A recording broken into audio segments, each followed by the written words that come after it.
Hi hello students, welcome to our channel. ఈరోజు ఈ వీడియోలో మనం 10th class maths chapter 4 quadratic equations exercise 4.3లో ఉన్న క్వశ్చన్ నెంబర్ 2 గురించి నేర్చుకుంటున్నాం.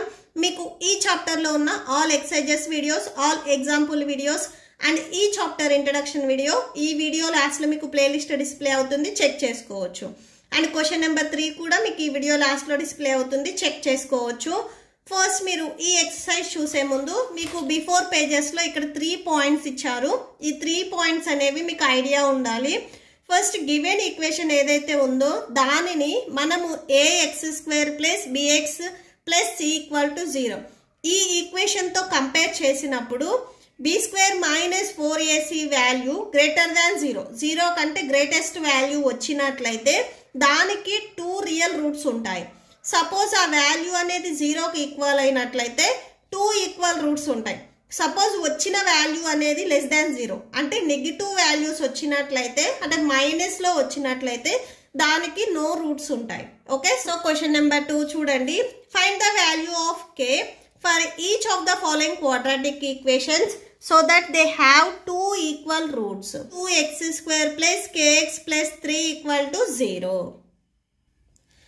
సొల్యూషన్ చూడండి. Given equation 2x² + kx + 3 = 0. So దీనిని మనము క్వాడ్రాటిక్ ఈక్వేషన్తో కంపేర్ చేసుకుంటున్నాం. Quadratic equation ax² + bx + c = 0. So ఇక్కడ చూడండి, a ప్లస్లో ఇక్కడ మీకు 2 ఉంది. a value 2, b value k and c value 3. a = 2, b = k, c = 3. Next discriminant రాయండి.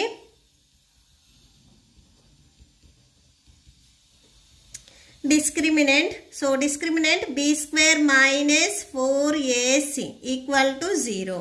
b వాల్యూ చూడండి k, k² - 4, a value 2 and c value 3 = 0. k² - 4 2 8 8 3 24 = 0. Okay, so ఇక్కడ చాలా మందికి డౌట్ వస్తుంది, మనం బిఫోర్ క్వశ్చన్లో ఇక్కడ 0 = 0 తీసుకోలేదు కదా, సో వచ్చిన వాల్యూని బట్టి మనం greater than 0 or less than 0 తీసుకున్నాము అని. ఇక్కడ ఒకసారి మీరు క్వశ్చన్ అబ్జర్వ్ చేస్తే దే హ్యావ్ 2 ఈక్వల్ రూట్స్ అని చెప్తున్నారు. 2 ఈక్వల్ రూట్స్ ఉన్నాయి అంటే ఇక్కడ మనకి b² - 4ac వాల్యూ 0కి ఈక్వల్ అవుతుంది. 2 ఈక్వల్ రూట్స్ ఉంటే ఈ వాల్యూ 0కి ఈక్వల్ అవుతుంది కాబట్టి సో మనం డైరెక్ట్గా 0కి ఈక్వల్ చేసుకొని k వాల్యూని ఫైండ్ అవుట్ చేసుకుంటున్నాము. ఓకే, బిఫోర్ క్వశ్చన్ వరకు మనం 0కి ఈక్వల్ చేయలేదు. ఈ క్వశ్చన్లో ఎందుకు ఈక్వల్ చేసాము అంటే ఇక్కడ మీకు క్వశ్చన్లోనే ఇచ్చారు 2 ఈక్వల్ రూట్స్ అని. సో ఈక్వల్ రూట్స్కి మీకు = 0 వస్తుంది. b² - 4ac వాల్యూ, సో 0కి ఈక్వల్ చేసాము. k², సో -24 మీ ట్రాన్స్పోజ్ చేసుకుంటే +24 అవుతుంది. k = నెక్స్ట్ స్క్వేర్ని ఇక్కడ ట్రాన్స్పోజ్ చేసుకుంటే రూట్లోకి వెళ్తుంది, అంటే √24 అవుతుంది. నెక్స్ట్ k = సో ఈ 24ని మనం ఎలా రాసుకోవచ్చు అంటే 4 × 6గా రాసుకోవచ్చు, +or-. నెక్స్ట్ k = +or- ఈ రూట్ని మనము 4కి అండ్ 6కి సపరేట్గా అప్లై చేస్తున్నాము. ఓకే, సో √4 అండ్ ఇక్కడ √6 వస్తుంది. k = +or-. ఈ 4ని మనం ఎలా రాసుకోవచ్చు అంటే 2² రాసుకోవచ్చు. 2² అంటే 2 2s 4 వస్తుంది. జస్ట్ ఈ 4 ప్లేస్లో మీరు 2² రాసుకోండి. నెక్స్ట్ ఇక్కడ √6 కంటిన్యూషన్ ఉంది కదా, అది రాసుకోండి. స్క్వేర్ అండ్ రూట్ క్యాన్సిల్ అయిపోతుంది. సో ఇక్కడ మీకు 2 ఉంటుంది అండ్ నెక్స్ట్ ఇక్కడ 6 ఉంది కదా, 6 రాసుకోండి. k వాల్యూ ఇక్కడ మీకు 2√6 వస్తుంది. Therefore k = +or- 2√6 వస్తుంది. నెక్స్ట్ సెకండ్ బిట్ చూడండి.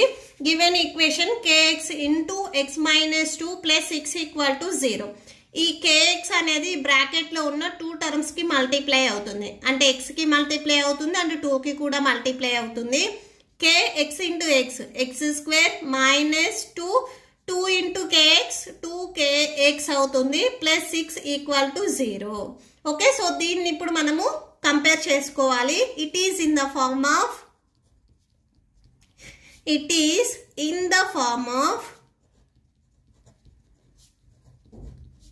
ax square plus bx plus c equal to 0. Okay, so value చూడండి, ప్లస్ లో k ఉంది అండ్ b ప్లస్ లో మైనస్ 2k ఉంది. x ఇక్కడ కామన్ గా ఉన్నాయి, సో b ప్లస్ లో మైనస్ 2k ఉంది. సో అవి రాసేసుకోండి. a equal to k, b equal to minus 2k, c equal to 6. Discriminant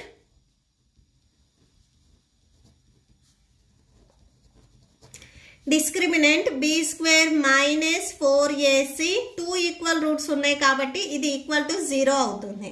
okay, so b value minus 2k, so b కి square ఉంది కాబట్టి మైనస్ 2k కి కూడా మీకు స్క్వేర్ వస్తుంది. Minus 4, a value k and c value 6 equal to 0. Okay, minus 2k whole square, ఈ value minus 2k into minus 2k గా రాసుకోవచ్చు. అంటే బేస్ ఇక్కడ మనము ఎక్స్పోనెంట్ 2 ఉంది కాబట్టి 2 టైమ్స్ మల్టిప్లై చేయాలి. Minus into minus plus 2 2s 4, k into k square అవుతుంది. సో ప్లస్ 4k స్క్వేర్ అవుతుంది. Minus 4 6 24, 24 into k equal to 0. Next చూడండి, ఈ 2 టర్మ్స్ నుంచి మీరు 4ని కామన్ తీయొచ్చు అండ్ kని కూడా కామన్ తీయొచ్చు. 4k ని కామన్ తీసినట్లయితే 4 ఇక్కడ అవుట్ సైడ్ రాసుకున్నాం, k స్క్వేర్ లో 1k అవుట్ సైడ్ రాస్తే ఇక్కడ ఓన్లీ k ఉంటుంది. అండ్ ఫోర్త్ టేబుల్లో 24 ఎప్పుడు వస్తుంది? 4 6 24. నెక్స్ట్ ఈ k మనం అవుట్ సైడ్ ఆల్రెడీ రాసేసుకున్నాము, ఈక్వల్ టు 0. ఈ 4k అనేది k మైనస్ 6 కి మల్టిప్లై అవుతుంది. ట్రాన్స్పోజ్ చేసుకుంటే డివిజన్ లోకి వెళ్తుంది, అంటే 0/4k అవుతుంది. న్యూమరేటర్ లో 0 ఉంటే ఆ టోటల్ వాల్యూ అనేది మీకు 0 అయిపోతుంది. So k minus 6 equal to 0. k equal to minus 6 మీరు ట్రాన్స్పోజ్ చేసుకుంటే ప్లస్ 6 వస్తుంది. సో k వాల్యూ ఇక్కడ మనకి 6 వచ్చింది. Therefore k equal to 6. Okay, so that's it.